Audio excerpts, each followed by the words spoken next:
வணக்கம்.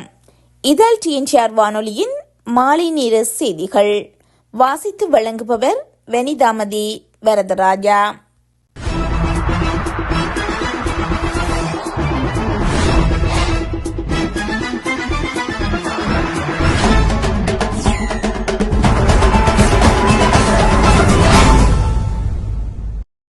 குமுதினி படுகொலையின் 41வது ஆண்டு நினைவேந்தல் நிகழ்வு இன்றைய தினம் வெள்ளிக்கிழமை நெடுந்தீவில் உணர்வுபூர்வமாக இடம்பெற்றது.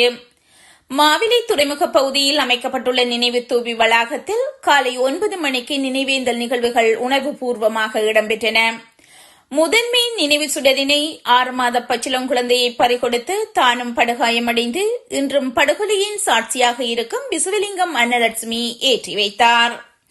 தொடர்ந்து நினைவு சுடர்களை நல்லூர் சிவகுரு ஆதீன முதல்வர் வேலன் சுவாமிகள், நெடுந்தீவு பங்கு தந்தை பி கமல்ராஜ் அடிகளார், இந்து மத குரு க புவனேந்திர சர்மா மற்றும் உறவுகளை பறிகொடுத்த உறவுகள், உணர்வாளர்கள் என பலரும் ஏற்றி வைத்தனர். நினைவு தூபிக்கான மலர் மாலையினை நல்லூர் சிவகுரு ஆதீன முதல்வர் வேலன் சுவாமிகள் மற்றும் நெடுந்தீவு பங்கு தந்தை பி கமல்ராஜ் அடிகளார் ஆகியோரும் குமுதினி நினைவேந்தல் குழு தலைவர் வி ருத்ரன் மற்றும் வேலனை பிரதேச சபை உறுப்பினர் க நாவலன் ஆகியோரும் இணைந்து அணிவித்ததை தொடர்ந்து நிகழ்வில் கலந்து கொண்டோர் நினைவு தூபிக்கான மலரஞ்சலி செலுத்தி அஞ்சலித்தனர். அதனைத் தொடர்ந்து முள்ளிவாய்க்கால் அவலங்களை நினைவு கூறும் வகையில் தீவக நினைவேந்தல் குழுவினரால் முள்ளிவாய்க்கால் கஞ்சி பரிமாறப்பட்டது. இதேவேளை படுகொலை செய்யப்பட்ட உறவுகளின் ஆத்மா சாந்திக்கான வழிபாடுகள் காலை 8:15 மணிக்கு மாவிலை துறைமுக வீரபத்திர பிள்ளையார் ஆலயத்திலும் மாவிலித்துறை சாவேரியார் ஆலயத்திலும் சமநேரத்தில் இடம்பெற்றமை குறிப்பிடத்தக்கது.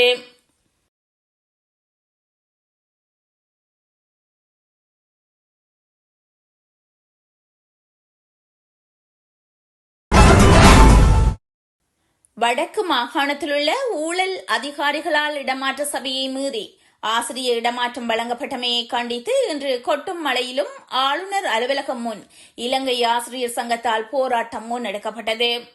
குறித்த போராட்டத்தில் கலந்து கொண்ட இலங்கை ஆசிரியர் சங்கத்தின் செயலாளர் தி பென்திலீசன் கருத்து தெரிவிக்கையில், வடமாகாண கல்வியை திட்டமிட்டு அளிக்கும் முயற்சியில் அரசாங்கத்துடன் இணைந்து ஊழலில் கல்வி அதிகாரிகளும் ஈடுபட்டு வருகின்றனர். இடமாற்ற சபையை மீறி தங்கள் கட்சிகளுக்கு சார்பானவர்கள் மற்றும் உயர் அதிகாரிகளுக்கு சார்பானவர்களை யாழ்ப்பாணத்திலே தொடர்ச்சியாக தங்க வைத்துவிட்டு கஷ்டப்பட்ட பிரதேசங்களில் ஆசிரியர் சேவையை செய்த ஆசிரியர்களை மீண்டும் வெளிமாவட்டம் அனுப்புகிறார்கள். யாழ் தீவகம் மற்றும் மருதங்கேணி பிரதேசங்களில் பல்வேறு சிரமங்களுக்கு மத்தியில் சேவையாற்றிய ஆசிரியர்களை தமக்கு இயைவானவர்களை யாழ்ப்பாணத்தில் தக்க வைத்துக் கொள்வதற்காக திட்டமிட்ட முறையில் சேவையின் தேவை கருதிய இடமாற்றம் என்ற போர்வையில் ஆசிரியர்களை பழிவாங்குகின்றனர். ஆனால் வெளிமாவட்டமே செய்யாத பல ஆசிரியர்கள் அரசியல் கட்சியின் செல்வாக்குடனும் உயர் அதிகாரிகளின் செல்வாக்குடனும் யாழ்ப்பாணத்தில் தொடர்ந்தும் தங்கியிருக்க சேவையின் தேவை கருதிய இடமாற்றம் என்ற போர்வையில் முறையற்ற இடமாற்றங்களை வழங்குவதை ஏற்றுக்கொள்ள முடியாது. ஆகவே கொட்டும் மழையில் இந்த ஆசிரியர்களின் போராட்டம் ஆரம்பித்து வைக்கப்படுகின்ற நிலையில் தொடர்ச்சியாக எமது கோரிக்கைகள் உரிய முறையில் பரிசீலிக்கப்படும் வரை தொடர்ச்சியான போராட்டங்களை மேற்கொள்வோம் என தெரிவித்தனர். மட்டக்களப்பில் பாடசாலை மாணவி ஒருவரை கடத்த முயன்ற இருவர் கைது செய்யப்பட்டுள்ளனர். இந்த சம்பவம் நேற்றிரவு இடம்பெற்றுள்ளது. தந்தை ஒருவர் தனது மகளை மேலதிக வகுப்பிற்காக அழைத்து சென்றுள்ள நிலையில் பலத்த மழை காரணமாக அன்றைய வகுப்பு நடைபெறாது என ஆசிரியர் தெரிவித்ததை தொடர்ந்து தனது மகளை அருகிலுள்ள உறவினர் வீட்டுக்கு செல்லும் பாதையில் காரில் இருந்து தந்தை இறக்கிவிட்டுள்ளார். சில நிமிடங்களில் சிறுமி இன்னும் வீட்டிற்கு வரவில்லை என உறவினர்கள் தந்தைக்கு தொலைபேசி மூலம் அறிவித்துள்ளனர். இதனால் அதிர்ச்சி அடைந்த தந்தை உடனடியாக சம்பவ இடத்திற்கு விரைந்தபோது அங்கு முச்சக்கர வண்டி ஒன்று சந்தேகத்திற்கு இடமான முறையில் நிற்பதை அவதானித்துள்ளார். அவர் முச்சக்கர வண்டியை அண்மைத்து சென்றபோது அதிலிருந்த இளைஞன் தப்பியோடியுள்ளார். இதன்போது தனது மகள் முச்சக்கர வண்டிக்குள் மயங்கிய நிலையில் இருப்பதை கண்ட தந்தை உடனடியாக அவரை மட்டக்களப்பு போதனா வைத்தியசாலையில் அனுமதித்துள்ளார். சிறுமிக்கு மயக்க மருந்து கொடுக்கப்பட்டுள்ளதை உறுதிப்படுத்திய வைத்தியர்கள் அவரை அவசர சிகிச்சை பிரிவில் அனுமதித்து சிகிச்சை அளித்து வருகின்றனர்.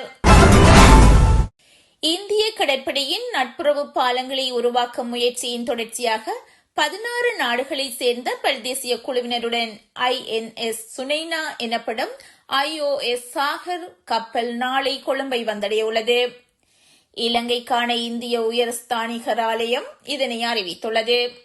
பங்களாதேஷ், இந்தோனேசியா, கென்யா, மலேசியா, மாலத்தீவு, Mauritius, Mozambique, Myanmar, Singapore, Seychelles, தென்னாப்பிரிக்கா, இலங்கை, தான்சானியா, தாய்லாந்து, திமோர் லெஸ்டே மற்றும் ஐக்கிய அரபு ராச்சியம் ஆகிய நாடுகளின் அதிகாரிகள் இதில் இணைந்துள்ளனர். இந்திய கடற்படை பயிற்சி நிறுவனங்களில் கூட்டு துறைமுக பயிற்சிகளை முடித்த பின்னர் 2026 ஆண்டு ஏப்ரல் 2 மும்பையில் இருந்து இப்பயணம் ஆரம்பமானது. தனது பயிற்சியின் பின்னர் இந்த கப்பல் மேற்கொள்ளும் 7வது பயணம் இதுவாகும்.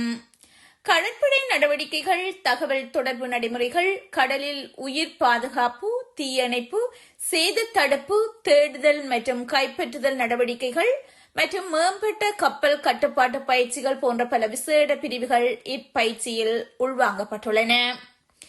இப்பயணத்தின் போது இலங்கை கடற்படையின் மேற்கு கடற்படை பிராந்திய தளபதி மற்றும் கடற்படை பிரிவின் அதிகாரிகளை சந்திக்கவும் திட்டமிடப்பட்டுள்ளது.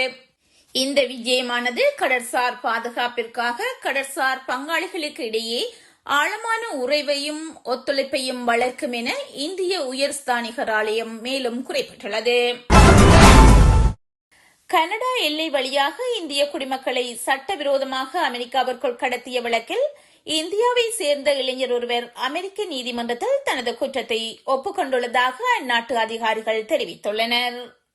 அமெரிக்க நீதித்துறை வெளியிட்டுள்ள செய்திக்குறிப்பின்படி 22 வயதான சிவம் LNU என்பவர் மீது இந்த ஆண்டு தொடக்கத்தில் 12 பேரை எல்லை கடத்தி வந்ததாக குற்றம் சுமத்தப்பட்டது.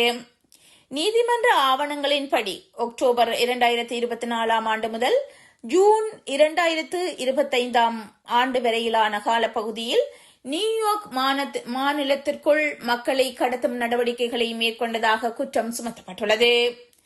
கடத்தப்படும் புலம்பெயர்ந்தோரை எல்லையில் இருந்து அழைத்து செல்ல ஓட்டுநர்களை ஒருங்கிணைப்பது சிவம் LNUவின் முக்கிய பணியாக இருந்துள்ளது.